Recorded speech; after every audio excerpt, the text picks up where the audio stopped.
Hello everyone, Anti-Beauty1 here and welcome to my channel.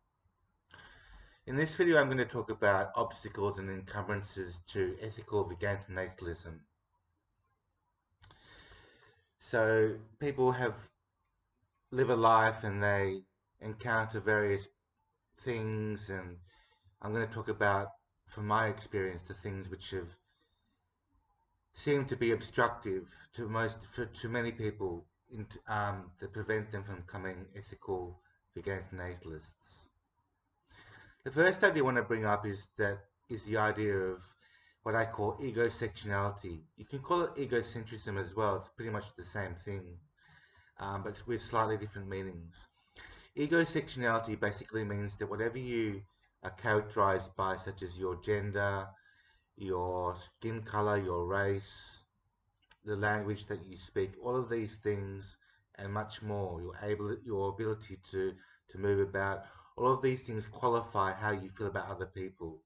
And there's a certain bias based on what you believe about yourself and what you know about yourself. So for example, I am an Asian, I speak English in an Australian accent, I have black hair, I'm quite able-bodied, although physically somewhat unfit.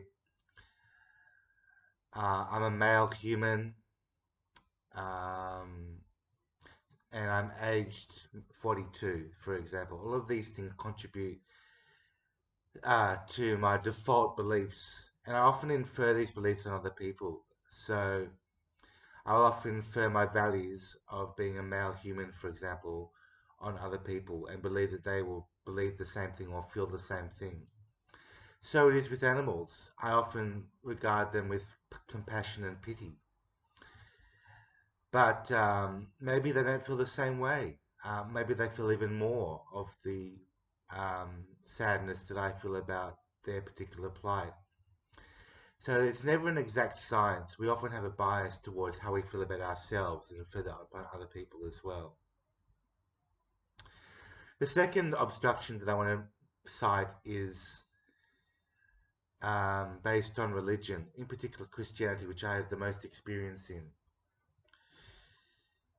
In Christianity, there is an emphasis in the Bible on the human species, and that's very evident throughout the entire Bible. So you have humans who are attracted to other humans and they form a society, and a lot of the humans will do the same thing when they're in a particular culture.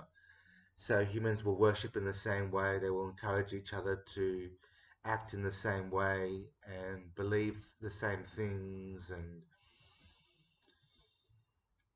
it could be stuff like the foods they eat. The carnism is a particular culture or tradition where they all come together and eat the same things and have the same meals together. So that's why carnism is so entrenched and reinforced by tradition and culture.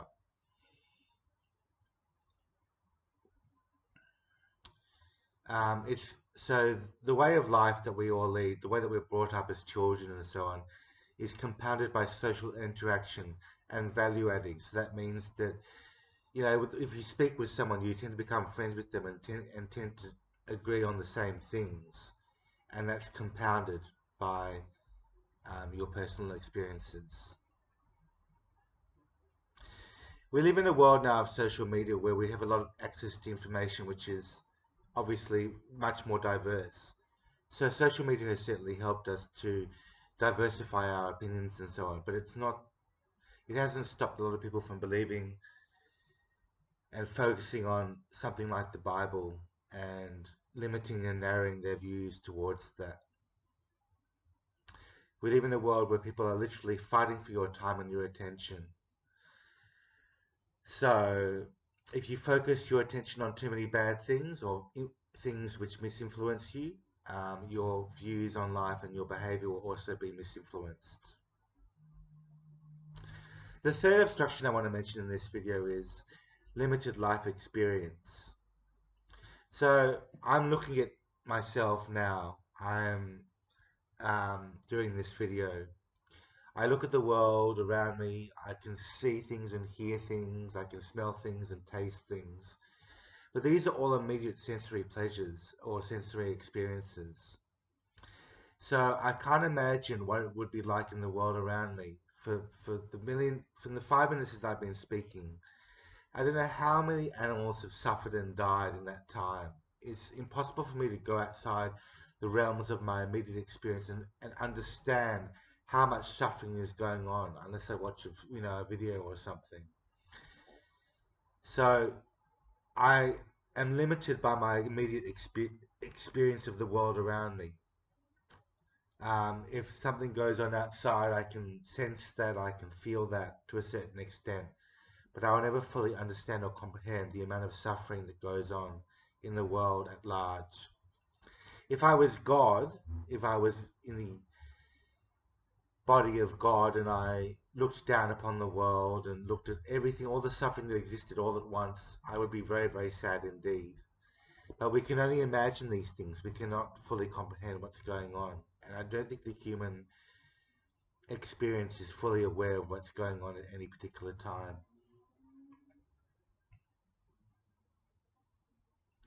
Finally, human obligations and herd mentality.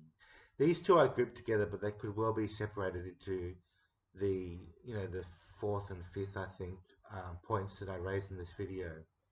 With human obligations, we have an obligation from birth to live a certain way and to live out our lives.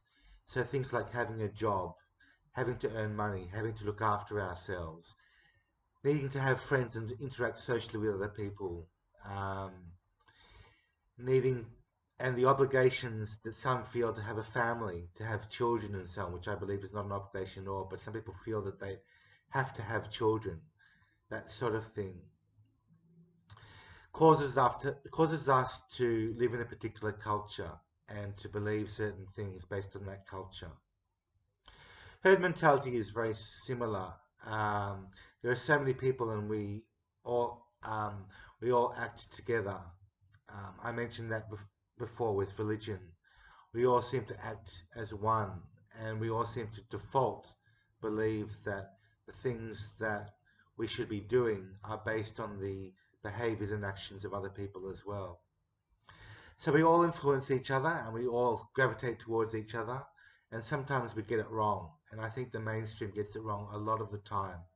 Mainstream media and mainstream beliefs lead us to believe things which are inherently untruthful, and we need to find that truth in the deepest possible sense in order to come to terms with the world and